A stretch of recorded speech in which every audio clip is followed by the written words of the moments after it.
Tonight's episode of Board Chitless is sponsored by The Game Steward. The Game Steward is an online game store offering Kickstarter board games out of print and imported games at reasonable prices. It's time to play. Hey there, chitheads, and welcome back to another episode of Board Chitless. I'm Leki, and today I'm joined by Tristan! And we've been playing Lovecraft Letter and Runebound. But before we get to that, we just thought we'd talk a little bit about UK Games Expo, which Tristan was exhibiting at this year. And I popped by and said hello. How did you find the show this year, Tristan? Yeah, it's fantastic. UK Games Expo is always a good laugh. And we were in a weird position this year because we were demoing Gloom and Kill Forth, 1066 Tears to Many Mothers, and Lifeform, which are obviously our three games, our three sort of landmark games. But we had the demo copies available and no copies to sell, so no actual stock. So it's literally like, here's all the games that we have, and you can't buy any of them. You have to pre-order them through the Kickstarter or whatever. So it was a bit strange, but it was very good. And it was mostly it was a brilliant opportunity to meet existing backers who were already on board for one or two or all three of the games, and sort of show them, you know, what we have and what we're going to be delivering this year. So it was really exciting. It was really exhausting, to be honest. It is crazy. A lot of time on your feet. It is, yeah. I mean, you know, you were pitching with us last year, and you were there for, you know, jumping on the stand this year as well. So it does take it out of you standing around all day, but it is sort of a good problem to have kind of thing.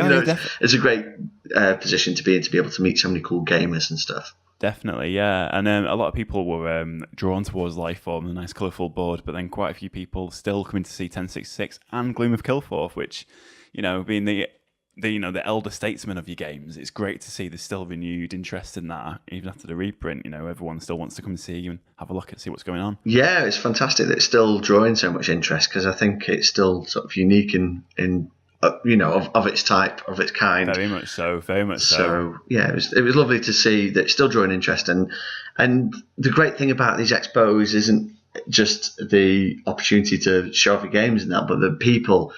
You know, everyone you meet is just they're all like us. They're all enthusiastic gamers. They want to play games, and you know, some of the guys that we met were asking for autographs and stuff, which is fantastic. But when you understand and you're trying to you've got like a few minutes of people's time, because the event is huge. They've got loads of other stands to go and see, so it's a brilliant thing that they come over to spend time at our little stand. So you've only got like a couple of minutes to sort of draw their attention and tell them everything that you can about the games. And some of these guys were already backers and had already played the game, and they're as enthusiastic about the game as you are. So you're sort of trying to match their enthusiasm and and that's an absolutely brilliant position to be in, because, you know, we're out there now, we're on the map. Gloomy Killforth landed, we had some great success last year, and we're looking forward to the game arriving again with the reprint and expansions this year.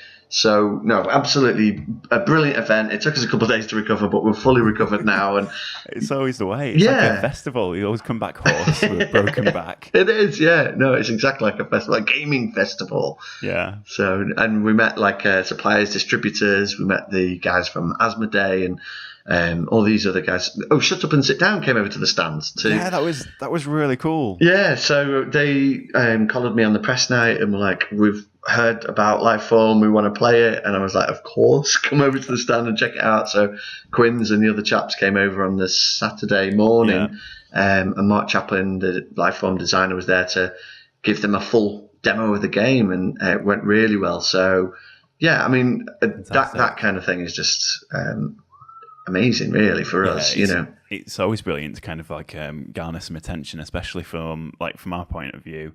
You know, some people that are so like almost like I don't like to say lofty, but you know, like there's a lot of people that have heard about Lifeform, and the same way there's a lot of people that have heard about Gloom of Killforth and 1066, and it's just nice to get that, you know, physical feedback, isn't it? Really, of course, to see people interested in coming up to you. Yeah, I mean, because there's so many games out there now. The whole gaming scene has changed so much in the last 10 years. And you've got all these independent companies coming up and producing these amazing games and stuff. And of course, the old faithfuls like Fantasy Flight delivering every year like tons and tons of new games. Yeah. So to have guys like that actually drawn to come and approach us is just a real eye opener, and encouraging that we're still sort of making maybe not so much waves but ripples in the industry. You know, it's. Well, I think it's a really good time for the industry in that respect, though, because the independent publishers and the independent game designers, they've just put their hand in the pocket. They've got a stall or a stand, and they're right next to Asmodee. They're right next to Fantasy Flight. They've got a spot at the market, and it's just brilliant to see everyone getting along so well, and the whole community sort of riffing off that. Yes, the atmosphere was brilliant. Definitely. And how cool is it? I mean, imagine you had a small independent movie and you were allowed to go and take it to Cannes Film Festival and pitch it on the stand next door to Steven Spielberg. You know, and that's kind of the opportunity that you have at UK Games Expo. I don't know how big it's going to get in the next 10, 15 years, but right now it's brilliant. I mean, we talked as well, you and I, that we're going to have Jamie Stegmaier on the show next week, the creator of Scythe and Charterstone and all these amazing games, like these multi-million-dollar selling games. Yeah. And he's going to be on our podcast on Board Shitlist. So another reason to tune in next week. But it just shows cannot wait. But it shows you how approachable the people in this industry are, that no matter what sort of success level they achieve, they're always willing to get involved and talk about games and be involved in the community. The reason that these guys are approachable is because they're so happy to just jump on Board Game Geek and Facebook and all those other forums and talk about the games. So yeah. Well, it's not just the the designers and the critics and the reviewers. It's everybody really. Like, I had some really good conversations while I was at your stand with there's a guy with his son there, and he was like, it wasn't just taking his son around the expo. He was like quite enjoying it himself. And we had a little chat about it, and that was really nice. And I don't want to get too big headed, but I got podcast recognised. Someone recognised my voice. So thanks very much, Ned. We had a nice little a micro chat, I'd call it, over 1066. And it was just lovely, absolutely brilliant. I love the size of the Games Expo this year. I didn't go into the Hilton, so I didn't see what that sort of rabbit's warren looked like this year. Yeah. But the actual floor space in the main hall was brilliant. There was like 2 halls worth, and it was like trade on one side and then competition. And I think the bring and buy was about the size of a small car boot sale within its own right. It was incredible. Yeah, no, it was huge. And it was still huge at the Hilton as well, Leki. There was like, do you remember the hall that we were gaming in last year? Yes. There was like that and that again, and then loads of splinter rooms and event rooms going off for all different directions, all different shows and things that were going on. And it was mammoth. It was probably sacrilegious, but because I was only there for the one day, I purposely kept away from the Hilton because I thought if I go anywhere near there, I'm going to get sucked in like a black hole, and no one will see me then for the rest of the weekend. I've got to get home. Well, one of the beautiful things about UK Games Expo as well is it's still so much for the gamers. So obviously most of the weekend I was stuck in the sort of trade hall area on our stand, which at Essen, for example, when I went last year, that's all that it's about is selling games and the trade, whereas UK Games Expo is still very much for the gamers and for families. So they have like the Viking Village outside. They've got food trucks everywhere. They've got all these kinds of events and tournaments and game playing areas where you can still very much go buy your games and then go and find people to go and play them with, which I think is brilliant. I was really surprised how much organised play there was. Like the tournaments. So Fantasy Flight had a huge European competition running for a couple of different games, and then pretty much opposite from your stand, there was another sort of competition going, alongside all the extra the Pathfinder sort of role playing game, wasn't it? Yeah, it was incredible. It really was everywhere you looked. There was demos and people playing games and stuff, which that's what we're all about. So no, it was a brilliant event, and I've already booked the hotel again for next year, so I can't wait to go back and get stuck in again. Yeah, I look forward to seeing what's an offer on the Whole or Nothing production stand next year. Hopefully we'll have stock to actually sell. Before we move away, did you manage to get away from the stall and have a look around? Was there anything that caught your eye this year? I've had very little time to myself, really, apart, outside of pitching and meetings and stuff. But I did run around on the Sunday and get some selfies with some notables in the industry, and there's some excellent games coming through, and some like really kooky games and some interesting designs. I went to chat with the guys at Escape from the Dark Castle, which we're going to have to feature. I saw their stands. That was really cool. Yeah, they're doing brilliantly on Kickstarter with the reprint and expansions for Escape from the Dark Castle. There was Mark McKinnon's Wreck and Ruin. He's obviously been on the Board Shitless podcast before. You interviewed him. Yeah, we did an interview with him, and he's launched Wreck and Ruin for the third time on Kickstarter now, and he's successfully funded now, so he's straight into stretch goals as we speak. So that's a brilliant time for him. He's finally got his sort of dream game off the ground. I also spoke to the guys at Posthuman. They're having amazing success on Kickstarter with the Posthuman game. And there's we ran into Tom Vassell. There was loads of really cool stands, loads of really cool games. Just so many games, so little time. Not a lot of time off the reservation, but a very productive time indeed. Yeah. Well, if anybody wants to listen back to Mark McKinnon's interview with Tristan about his Wreck and Ruin fundraiser, I think it was the second time round when he went into it, was it? Yes, I believe so, yeah. Yeah, so you can catch up with that at episode 24. So you just go back into the archive and you can just rest that out. So one of the advantages of doing this over Skype is I can look at stuff, Tristan. I can use the interwebs. The world at your fingertips.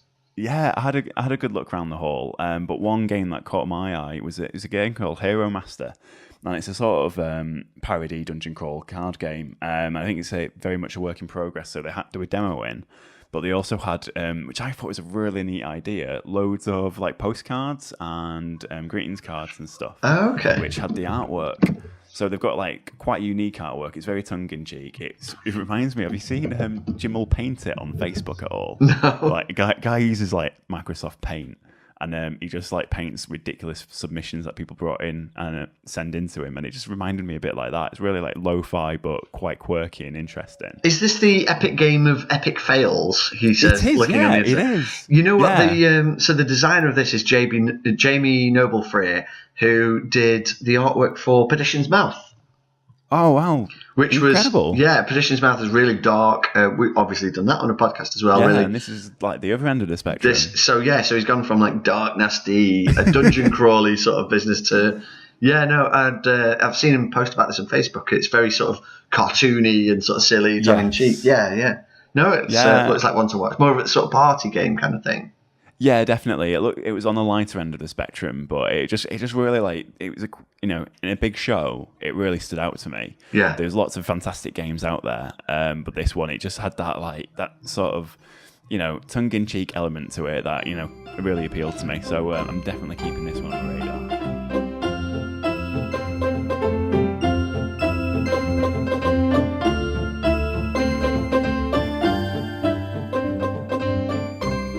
So yeah, moving on, let's go on to our first game this week, which was Lovecraft Letter.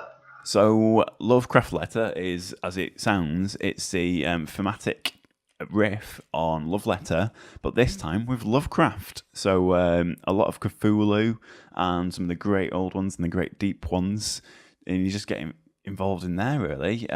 Tristan, how does this compare to Love Letter? Is it changed quite a bit? Yeah, it's Love Letter is a very basic game, isn't it? With 16 cards, and the rounds play extremely quickly. You knock each other out with within playing 2 cards. If you can guess somebody's card, pretty much, you can knock them straight out. Very much sort of a party game, super light, very different from the kinds of games that we play every week. Yeah. But serves as a nice introductory game. It's a great game. You introduced it to me, Lecky, on the train, or on the plane, maybe even Switzerland. On one of our on our working holidays. So and it was the kind of game that we were playing in the pub, and you can just rattle through a few rounds as you're passing the time, having a drink or having a chat, or on the train or traveling, whatever. It's very low table space required. Yes. You literally draw a card, and on the start of your turn you draw another card and you play one of them, right? So and you've got to collect, every time you win a round you collect a cube, and usually you have to sort of knock somebody out of the round using a card effect on one of your cards, or if you manage to stay in the round till the end, whoever's got the highest cost card wins. So the cards are ranked numbered 1 to 8, and that's kind of it, really. And that's luck, it, yeah. It's just deduction, isn't it, really? Exactly, and luck, loads of luck. Yeah. But it's really quite better that. Yeah, it's quite fun for if you're sitting down with gamers, you almost certainly would never get this game out. But for non-gamers, family members, people that you're just hanging out with on a long trip, or before you go on a night out, whatever, it's a great game to just break out and just rattle through. And Lovecraft Letter takes the exact same mechanics and provides a very slight twist on them. So you've got all the same cards again, but all the names have been changed. So instead of princess, you've got the Necronomicon, and instead of the guard, who is the card where it guesses, or it tries to guess who the other players are, in this one you'll be playing investigators. And then there's insanity mechanics, so very very thinly sort of pasted on. But basically, if you play a card with a green number on it, then the green number means you are insane, but it gives you a different option. So it's like the same ability as the original Love Letter game, but it will have a slight tweak to it that makes it a bit more insane. It's a slight shoot yourself in the foot mechanic, isn't it? Yeah. Short-term gains for long-term aggravation. For almost certain death on the next turn, yeah. Yeah, but there are some cool elements to it. So if you do become insane, you can still win the game, but you have to win the game 3 times. Instead of 2 times, if you're sane. Yeah, so that's quite nice. And there's a whole... so they've doubled up the amount of cards in the game, haven't they? So you've got as many insane cards, which are all the monsters, as you have the sane cards, which are all the investigators and the all the good people, the heroes, really. I believe so, yeah. And the cards are much bigger. Their art's the art in Love Letter is actually quite nice, and the art in Lovecraft Letter is sort of what you'd expect. So you've got deep ones and Shoggoths, and even Cthulhu makes an appearance in there, and the nice little sort of comic book renders of those characters. You get poker chips to represent sanity and insanity, and it's all put together in a smart little package, really. And it's you get a really nice little box for it, don't you? It organises it quite well. I think the most interesting thing about this for me was that Mrs. Ninja Dog, Francesca, picked this up whilst we were at the expo, and so I'll obviously never discourage her from buying games. And she came over with, "Look, I've got Lovecraft Letter," and I was like, "Right!" Like a game I would almost certainly never pick up myself, but was very pleased to actually get the opportunity to sit down and play with her. And when we played on Thursday, we had there was 6 of us playing. There's Jackie and Dave and Francesca and Raphael joined us as well. So. So it takes up to 6 players, and you just rattle through it in 10-20 minutes. Yeah, and it managed to hold the game length quite nicely. If we tried to play Love Letter with that many players, I'm not sure you actually can. It would, it'll be over in no time at all. So it's a really intelligent way of expanding a game, adding new rules. Like I talked about it briefly, like the other week, like a good expansion should keep the theme, keep the game as it is, but just add new elements that keep it interesting. And it's exactly what it did, really. It doubled up the amount of cards you've got, so you can add more players.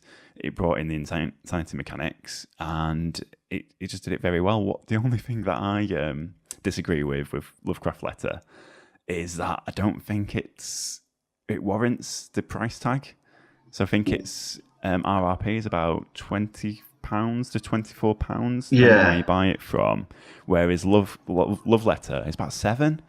Right. Yeah, so it's like that's 3 times the price, and they've done a really good job in like making more of a game and making it feel like a Lovecraft Letter definitely feels like more of a board game than Love Letter, but I just don't know if it's worth that much money. Right. No, there are, I think, maybe 24 cards, and admittedly the cards are bigger and you do get those poker chips, but yeah, I think you're right in terms of component quality. Hats off to them for commandeering those extra prices and finding a higher tier to pitch it at. That it comes in a nice little box that opens up like a book, but at the end of the day, yes, you're not getting much bang for your buck at all, really. And you could easily pick up Love Letter for, as you say, about £7. Yeah. But then if you are bored chitless of Love Letter, this is a good way of escalating that itch, really. If you're bored shitless of Love Letter, I'm not sure this is going to cure. You have to have at least a vague appreciation for Love Letter to begin with to get on with it, I think. I don't know. I don't want to go slagging off other games. No, not at all. I think it's a as a minor quibble, really. I think it's a good game. It's a nice game. I don't want, like you say, I don't want to go rambling on a tirade against it for no reason whatsoever. It's definitely fulfilling a purpose, and they've done a very good job at expanding a game, which it was simplistically brilliant. And again, they've retained the simplicity, but they've made it bigger. Yeah, it's a more rounded experience, really, and I don't think anyone could deny that. Now that you brought up the price point, Leki, you've made me feel bad about it. I'm getting vicarious buyer's remorse. And if Francesca's listening, I'm so sorry. I had a really good time playing the game, so don't think I'm just trying to be objective. I'm looking at it from. We should probably point out that we did play a real game tonight as well. We did.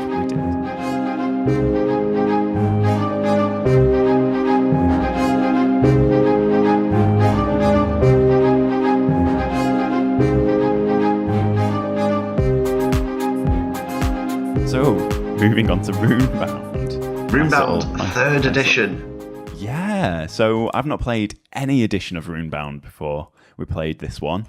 So Runebound's a adventure game, really, isn't it? It's set in the is it the Netherrealm? Terrinoth world, yeah. The Fantasy Flight's fantasy world. Yeah, it's very much a fantasy quest game, yeah. There we go. Yeah, so I've not played too many Terrinoth games. I've actually played more Terrinoth games than I realised. Rune Age is a Terrinoth game. Descent is Terrinoth. Runebound Second Edition, which is what I own, and it's quite different from Third Edition in a few ways. We'll come to in a bit. Legacy of Dragonholt, which I'm playing through, the little one at the moment, is all set in Terrinoth, and I'd have to agree with Dave, to be honest, who said he's not a massive fan of the Terrinoth world. It's okay. It's a fantasy world, but it's kind of the artwork is sort of cartoony. The adventuring is kind of, the theme is sort of quite light. It feels, even though there's probably quite a lot of lore out there, and I'm almost certain Fantasy Flight have a role playing game set in the Terrinoth universe. It's very much family orientated, isn't it? It's family orientated, and it feels kind of generic sort of fantasy. There are certain creature types and things that will pop up in every game that they have set in this world, and they'll always update it with, for example, there'll always be razor wings and these specifically bald, bearded sorcerers that appear in every iteration of the games, and a few things that fans of the Fantasy Flight Terrinoth world will be happy to recognise appear in all of the games, and it's legitimate thematic realm, isn't it? Really, it exists in its own right. Exactly. It reminds me a little bit of Discworld. That sort of like there's goblins, there's creatures, there's people, there's wizards, but they're all just like you can't take any of them seriously, really. Apart from the monsters, because they kill you all the time. I don't know if it's as light as Discworld. It is. It's definitely. I don't know. It doesn't feel like, for example, if you're playing in Middle Earth, you've got serious end of the world events happening, and Tolkien's established world and that. Whereas with Terrinoth, it sort of feels like a little bit cuddlier and a little bit more diet fantasy, I guess. Yeah. But we say that, but the game that we played, Runebound, the setting that Dave chose for us, was you're up against a dragon that's going to end the world. I guess Margath, who is a returning character from the original second edition Runebound, or first edition.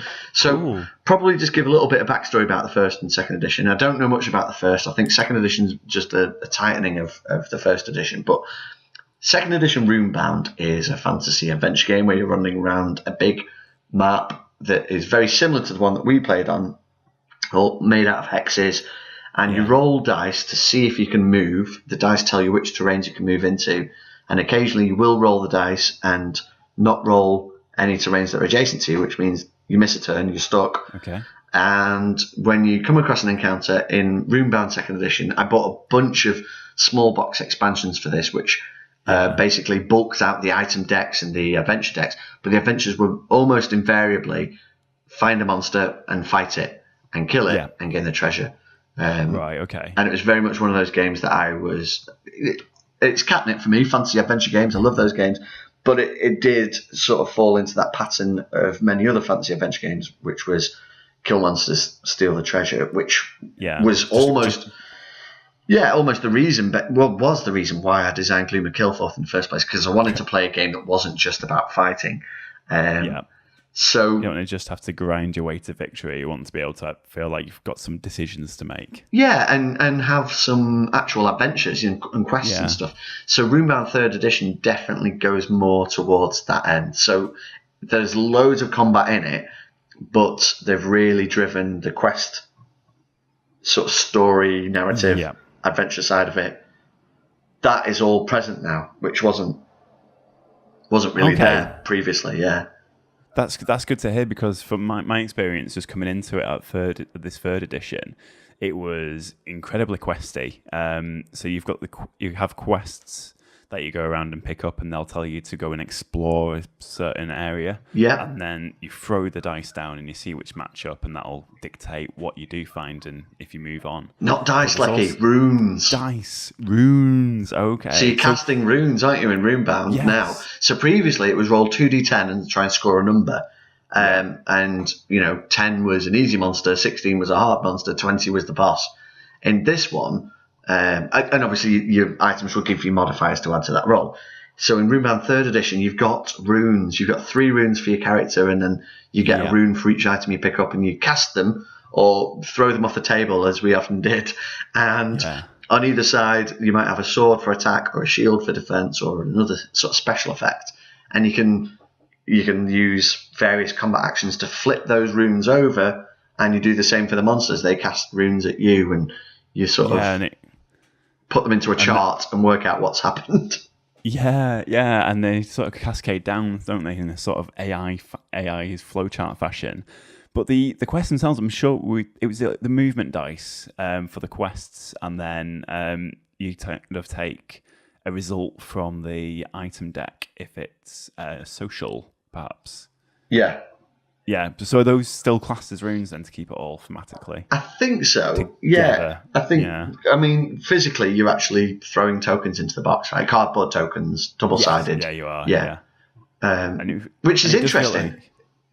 And it felt like you got a bit more agency then with that straight up just dice rolling. Even with custom dice, sometimes when it's like, you've got critical, there's a hit, there's a miss, or there's another like usually a defense. With these ones, sometimes it's defense on the other side, sometimes it's just a hit, sometimes it's a miss. Yeah. Different items will give you extra runes, and it just felt like there's a lot of modifying effects as well, so you could flip certain runes over if you got an agility rune fallen down. Yeah, it can nice. Sort of dig down into sort of quite complex interactions with those runes, can't it? Yeah. And so if you toss 3 or 4 runes down, each of them acts like a coin, and on the head side there's an attack, and on the tail side there's a defense, and variations on that. So you'll almost always do something with whatever results you get, which I guess plays into what you were talking about, giving you a little bit of player agency. You very rarely have misses. Oh no, you did have misses, I think, in your particular runes? Yeah. I picked up some misses in my items, but I think your starting runes are. I'm not sure. I can't speak for every character, but for I think Eliam, he pretty much has all hits, and then the other side is an agility. So you can flip over another rune if you need to, or you can try and make the monster reflick a rune, which is also a nice result. And there's an armor. So there's, you don't ever throw all your runes and think, oh no, I've missed one. That's gone. It feels like something's always happening on your behalf. But then when you start getting items brought into it, so I was buying cheap items. I was being a bit of a cheapskate. I think the most expensive item I bought cost me 6 gold. So both of those had a hit on one side and a miss on the other. So later in the game, that's where all my misses were coming from. Okay. Yeah. So it very much. I mean, we only had one play, obviously, but it veered vastly away from the original Runebound, which was like a Monty Hall treasure campaign where you were slaying monsters and running off to the city and buying loads of treasure. Whereas in third edition, money was extremely hard to come by. I managed to buy one item the whole game. We were playing for 3 or 4 hours, and just at the very end of the game, before we went for the boss fight, I managed to find a single weapon for 6 gold. So it definitely veered away from the classical power fantasy type adventure game where you really sort of feel the development of your character going from 0 to hero and collecting loads of stuff over the course of an adventure. You're actually scrabbling for cash, and it was extremely difficult. Fighting anything felt like it could go either way. So you in the first turn, I think Dave fought a dog on the prairie or whatever, and it basically rinsed him of all of his hit points. And that wasn't uncommon. Each time you sort of a fight came out, you knew it was going to be a good couple of minutes or 5 or 10 minutes spent flipping runes back and forwards and working out these battles where they would drain quite a lot of your hit points and then leave you in a position where in the next turn you'd have to sort of rest up and recover or risk running around this world with very low health and stuff. Yeah, or trying to take refuge at a town. Yeah, which wasn't really what I was expecting. Having played the original Runebound, or second edition anyway, I thought it'd be a lot more options for sort of personalising your character. So a little bit of that comes through in the experience cards where you train up and you can get skills that you add in. And the skill deck is huge and gives you loads of different options. But when you complete an encounter, you get a kind of XP. You get to keep the card as an XP. And you can trade in 1, 2, or 3 of these cards to get a skill. And the skills are extremely situational. Some of them are almost worthless. Some of them are pretty cool. They give you an extra health or an extra option to use in a fight and stuff. But that seems to be more of the focus. Unless we were just playing really badly, the focus was more on those skills than actually getting all the treasure. Yeah, I think our next game would be a lot different. We were picking up the skill cards we were training to get those skill cards into hand, but then we weren't really learning any. We weren't as well. We weren't really exerting that many of them until towards the end of the game. I think you and Dave were probably the exception to that. I know that I got rid of like 1 to exert, which meant that I could buff some of my hit results on runes to make them unblockable and a bit more powerful. Yeah. And the main reason I didn't get rid of them was because I was holding on to them to try and learn them. But really, I should have just been rinsing through them as quickly as possible until I found something that was really good for me. Be a bit more fast and loose with them, sort of thing. Yeah, exactly. And I think we weren't maybe not taking advantage of the social deck as well. So there's, as well with the quests you can find on the maps and the the monster encounters. There's also social encounters. So you'll bump into somebody on the highway and they'll tell you to go and visit a village and maybe you can buy a cow or you can investigate something that's happening. I had to go and visit an auntie that I wasn't 100% sure was my real relation. So I ended up stealing a necklace from her for 7 gold, which was quite interesting. But when you complete quests or you complete encounters, like a combat encounter or a social encounter, you keep it as a trophy, and then you can use that to spend towards learning skills. So I don't think we were taking advantage of the quests and the social encounters to skill up maybe as quickly as we could do, because there was some really good early game boons. Like one that I picked up was if every time you get a trophy from combat, you'll get a gold, which will help you just earn a bit more as you're going along. And there was a load of other ones that just seemed a bit rubbish for my character, and a couple of party skills as well that you could pick up. So maybe we just weren't doing the right things early on enough, and then that caught up with us later in the game, so we couldn't then do the more advanced things as easily, maybe. Well, a lot of them were very situational, though. For example, I picked up a couple of quests early on, which were so far on the other side of the map, they were just never going to happen. So it would have required a lot of resources to try and time and effort for very little reward. And I think that's still they've kept an element of the movement from the original Runebound, where you do roll dice to see if you're allowed to move, and sometimes you can flunk that and not be able to move from the hex that you're in. But now you get 3 actions, so you get less dice to roll. You get 3 movement dice to roll instead of 5, which it was originally, and you can boost that by buying a horse or whatever to add more movement dice. But now you can move 3 times. It does still leave you in a position where you have to occasionally spend maybe a couple of rounds just moving across the map or trying to move across the map to get to where you want to go. But then you're weighing up the effort that it takes to do that versus, do I just stay in this little corner? So, for example, we all kept to our one corner of the map for almost the entire game, because you're moving to the quests that are nearby, activating those. Up, aren't you? Yeah, and sort of going through those, and by the time you've sort of got 3 or 4 of them, the game has moved on and refreshed them all, so you can go back and pick them up again. So, and the rewards for going across the map to these other quests that you have weren't always big enough to make you want to bother. The rewards were pretty terrible, weren't they? Yeah, like you say, robbing an auntie's necklace, or it didn't always match up. And there were a couple of overarching themed quests that the game scenario generates. So up against Margath, spoiler alert, there are these quests that are generated by the game where you can go along, learn a bit of lore about how to fight him. And we were curious about what this lore would mean. Would we be able to use it against him in the final battle? And actually, all these lore tokens functioned as was extra hit points, which was almost worthless for the time that you spent trying to accumulate them. They meant very little when it came down to the final rock. Yeah, they did develop the story a little bit, though. There was some nice flavour in the back there, and it was interesting before when you mentioned that Margath came in Runebound 2nd edition, because the flavor text at the beginning of the quest was, like, oh, Margath, she's been dealt with once before, but there's rumours they might return. Oh, okay. And that was quite nice. Yeah. So it felt like you were very much part of this existing universe. Yeah.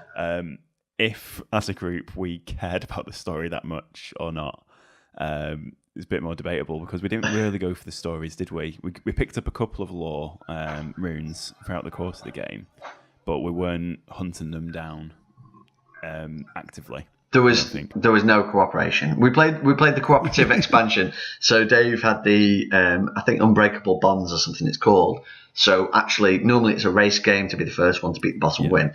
So this was a co-op expansion. So technically, we're all supposed to be working together, but there was no player interaction other than being the monster for the guy sat next to you. We didn't have any. Our characters never met or teamed up or did anything. Or traded or anything like that. We all just went off and did our own thing until we all finally came together for the boss battle, at which point there was still no actual player interaction, really. We just took it in turns to have a go at him, and he took it in turns to have a go at us. Yeah, you go around, don't you? Yeah, and we flipped the tokens, and it was fun. It was a fun sort of puzzle thing. So when it came to the boss battle, as I said, I had a single weapon. I think you guys managed to maybe get a weapon and a piece of armour. Yeah, I got some boots and a sword. And there was... So 4 of us went in for the final fight.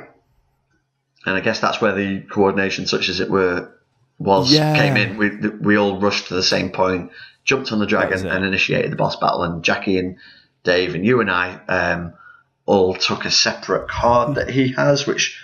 gives him like 4 different abilities. So he for me, the dragon acted as a trickster. For you, he acted as a warrior. For Dave, he was a savage, and each of those had a separate set of skills that he used against you. So mine might have been more damaging, yours might have been more evasive, and he had more initiative with me. Yeah, and you get a different stack of runes to flip, and then you work out what he's done to you and how you can hit him back, sort of thing. So it brings it's like a multiplayer puzzle, but you sort of take it in turns to solve your element of it.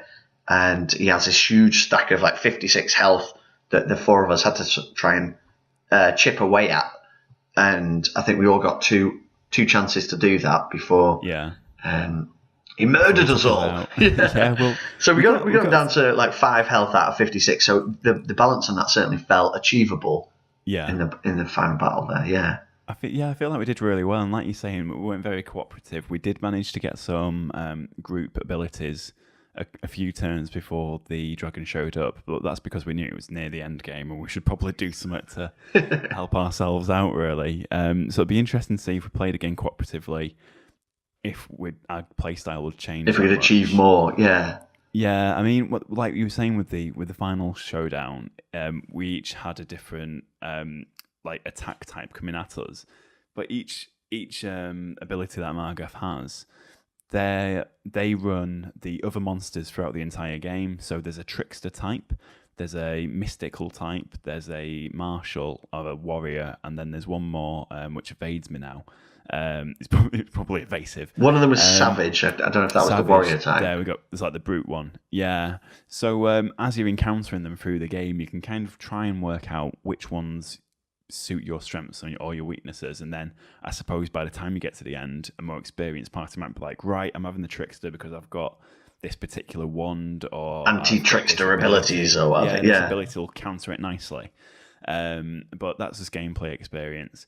But what would be interesting would be if we played a game or two competitively. So we're literally racing to the end. We're going to see who can beat the dragon first. Yeah. And then we're probably more inclined to pay more attention to what we do in there. To get the leg up on everybody else, I think. Yeah, because through the game it felt a little bit like we might be waiting for the other players to sort out the game for us while we try and min-max a little bit and do the things that we wanted to do. So all my play decisions were stimulated purely by, I want to get money to buy these things that I want, and then it didn't really work out in the end. That's a winning strategy. So playing competitively, we might, work out the game a bit quicker, and then when it comes to playing cooperatively again, we might do better. We might not. We might still be very much selfish people. No lessons learned.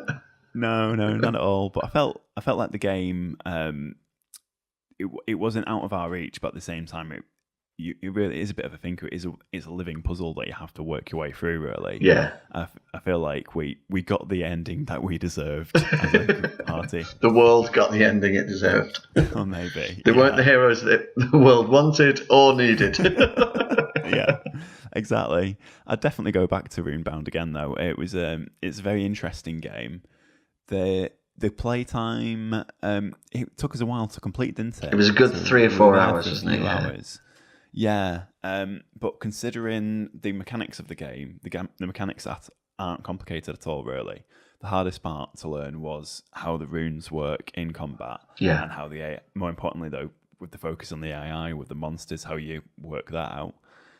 But we got up and running with that quite quickly. It just takes a while to resolve, doesn't it? It's a bit like the sort of bots in Labyrinth or one of those kinds of games where you're working your way down a row to see, does it attack now? Is it doing a magic thing now? Or is it doing a flip token ability now? And you just sort of read along and initiate all of its attacks one by one.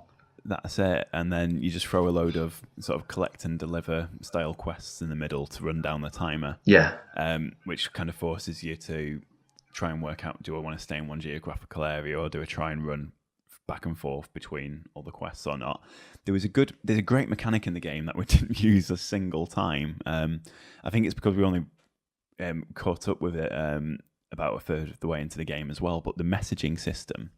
So when you're playing cooperatively, you can message another hero. So if you've got a skill card or a trophy, I don't think you can do it with items, but there's a couple of other different sort of player cards that you can then send on to another player via the messaging system from one city to another. So if I'm in one city, I can send a skill card that I know the mage might be able to use quite handily, and send it across the map to them. And then when they go to the city, they can collect it, and then they'll be able to learn it, hopefully. So there's a lot of like player cooperation that can come into it with that, but we just didn't use it really. It was interesting. There was lots of sort of innovative mechanics in it with the runes and stuff, and like you said, the messaging system. And obviously, we never saw that pan out. I think, and fantasy adventure games are obviously catnip to me. I think I preferred the storytelling and emergent story in Fallout as an adventure game, as a recent adventure game that we played. But I would like to give Runebound another go and see if there's like see how much more we can get out of the system, you know, by now that we've all grokked how the runes work, and as you say, either playing it competitively or giving it a proper go cooperatively, and seeing if we can get into those market decks, because the gold business just seems quite strange. It was unachievable, really. It felt unachievable to be able to rack up enough gold to go and buy items, which seems ludicrous because there are loads on offer at any given point.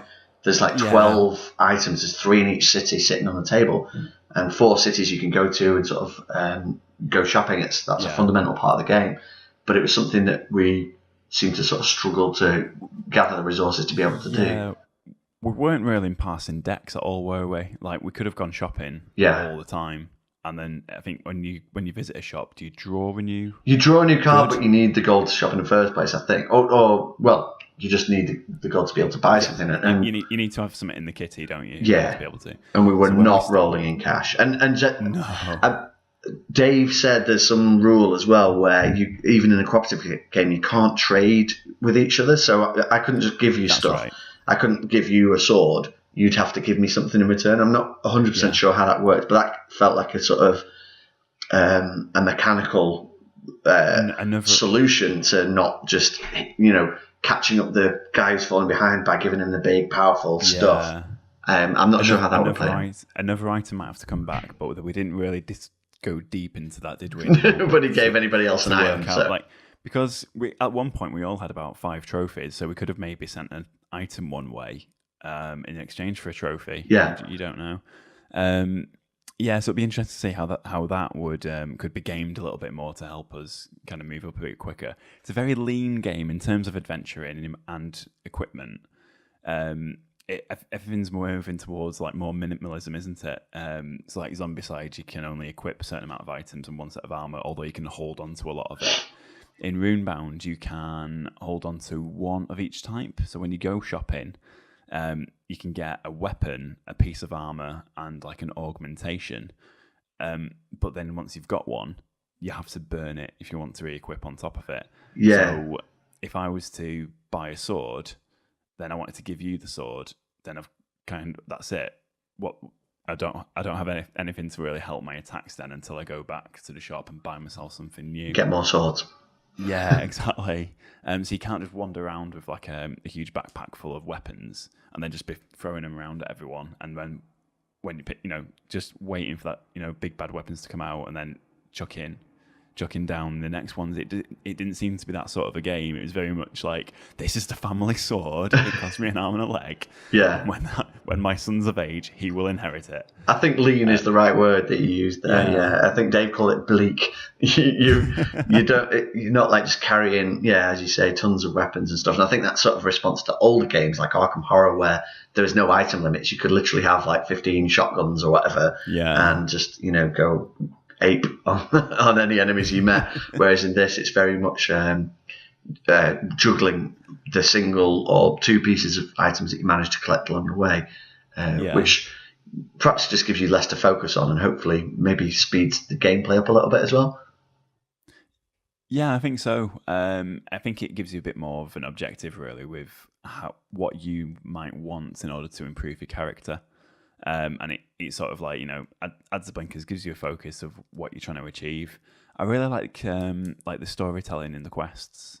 They all get like the flavor text was nice. They're all quite light-hearted, and they seem to work together to create like an adventure feel to the game. Yeah, and Dave said they're sort of seeded by the adventure that you choose to make them all thematically linked to the boss that you're fighting. Cool, that's cool. So rather than just being like a random mishmash, a bit like Dead of Winter, the Crossroads game, when the Crossroads cards come out, they all play well for the theme of the game, but they're not really. I believe so. I don't know if it's all of them or just a certain section of them. But yeah, they're all supposed to be thematically linked. So if you're fighting Margath, you're going to get Margath themed cards, like the dragon themed cards, which we had, didn't we? There was like young dragons will come out after us at the end of the round and certain stages, and there's other. We all got taken out. Yeah, and there's other situations you can come across. Like there's other. Final bosses. In fact, he mentioned there was one. There's like a plague that you can fight as well, which again has plague themed events rather than you won't get a coterie of young dragons coming after you if you play that version. Yeah. So that's nice. I like that, and that also reminded me a little bit of Fallout as well. Fallout seeds those story adventures quite cleverly, so that somebody comes into the game, an NPC comes in, and your decision affects whether or not they live or die or do something pivotal. And then you get another story card that tells you what happens next. And I really like that idea that within a game, you've got this ongoing, burgeoning narrative sort of thing. And I don't know if we felt it too much in Runebound, but it is there. It's in the mechanics. And I think playing it more and getting past, like processing the rules and playing it more quickly will allow you maybe to dip or delve deeper into those narrative elements, because the actual ones that you draw location to location tend to be, as you say, meeting your auntie. I had some druid out in the woods to go and talk to, and those are quite disparate adventures, which is fine, if they're like side quests kind of thing. There's a couple of the quests though, like you were saying, that were linked to the theme. So they were like veteran dragon slayers, weren't there? Yes. So you'd heard tale of them, and you didn't know if they were just lunatic hermits. And if you go and speak to them, they can give you specific lore that will help you fight Margath. And then you get those lore tokens, which you can use in the final battle. Yeah. As extra hit points. Which again, we only needed 5 more lore tokens to potentially stay in the game and kill the dragon. So it's one of those. There's a couple of different ways of beating the game, and it just felt like we were halfway towards each one of them, as opposed to nailing one or two definite strategies to make sure we could make the world a dragon safe place. Yeah, it was a good effort for a first stab, and juggling a lot of things. So. Yeah, definitely. Well, there you go. Runebound adventure game from Fantasy Flight Games. Third edition is well worth a visit if that's your bag, really. If you're into adventuring, then get stuck in. I think there's a lot to be taken from this game, especially the rune mechanics. I was a bit dubious, really, going into it, that the combat mechanics would make much of a difference to the game, but it was very much an individual game, really. It feels very unique because of it. Yeah, definitely some interesting new mechanics there, and a nice change of pace from rolling dice. There is dice rolling in the game for when you're moving, but the casting of runes, as you say, I felt a bit skeptical about it beforehand as well, but it actually plays quite nicely. And if you think about it in terms of, rolling a 6-sided dice and having 1, 2, and 3 have one effect, 4, 5, and 6 have the other effect, it's the exact same net result, but it feels more interesting because you're flipping these tokens and using these symbols to resolve different combat effects. That's it, and because it's all 50-50, it feels a bit less. Sometimes you feel a bit less hard done by when it does come up as a miss or something that wasn't quite what you wanted. Yeah. It was nice. It was nice. Okay, then. So that's Runebound. Thanks very much for joining us this week, and we'll see you next week, and hopefully joined by a very special guest, Jamie Stegmaier. So we'll see you there. Thanks very much, and goodbye. Bye.